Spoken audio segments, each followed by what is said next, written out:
Welcome to SYN-Me-A-EGG YouTube channel, home of 2 Army veterans, where we allow you to see exclusive content.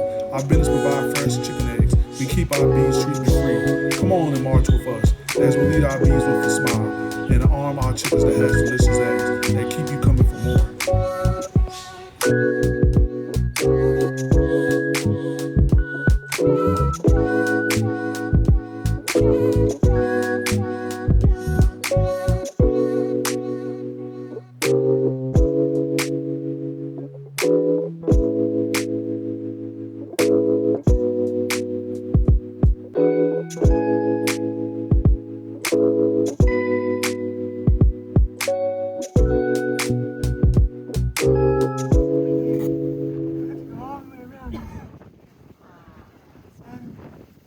Point out is that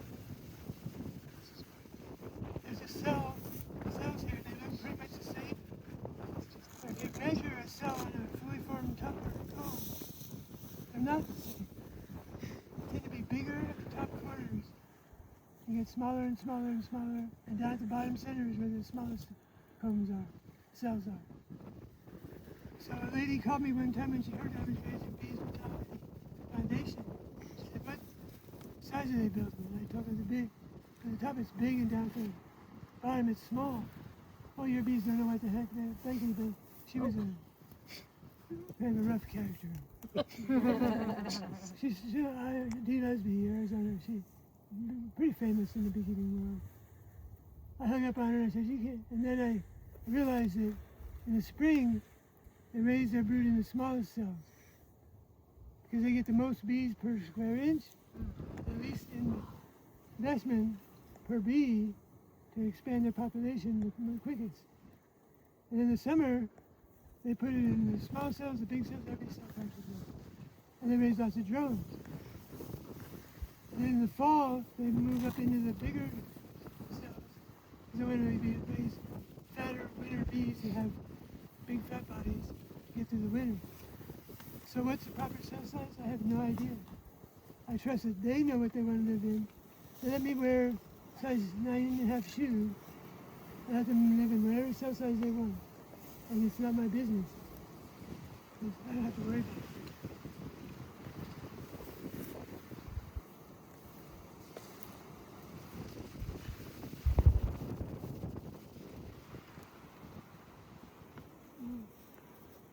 Pretty much just an empty comb. You can see where there's cocoons. I can pass it around.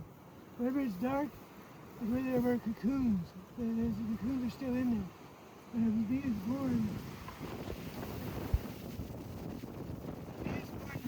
she eats in there as a larvae. Then she spins a cocoon.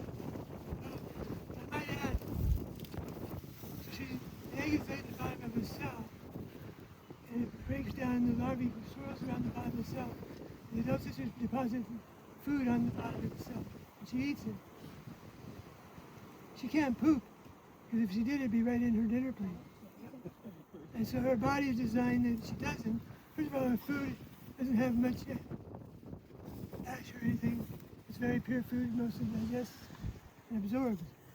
But there is some in her intestines are designed to store it up a little bit. And then when she's ready to go from a larvae into a pupae, she strains out, fills the cell, head out, tail down. She defecates, and then she spins her cocoon. She becomes a pupae, and she metamorphizes into an adult. When she leaves, the cocoon stays in the bed in the wax. But they found that over time, more and more cocoons get embedded again into each other. And after about 5 years, the comb becomes bad for the bees to raise brood in. It's about every 5 years you should start culling your old brood combs out of your brood nest. And that's what started me on tupper hives in the first place. Because I had several bee scientists from different universities come to New Mexico to speak to the New Mexico Beekeepers Association. And this one, he emphasized how detrimental old comb was. Well, in the length, that means you got to cut that old comb out, repair the frame, buy a new foundation and put it in. It's a lot of work. With a tupper hive, you just put it at the back, let the brood hatch out, just see any honey in it, harvest it, crush and strain it, and it didn't cost a penny. Or any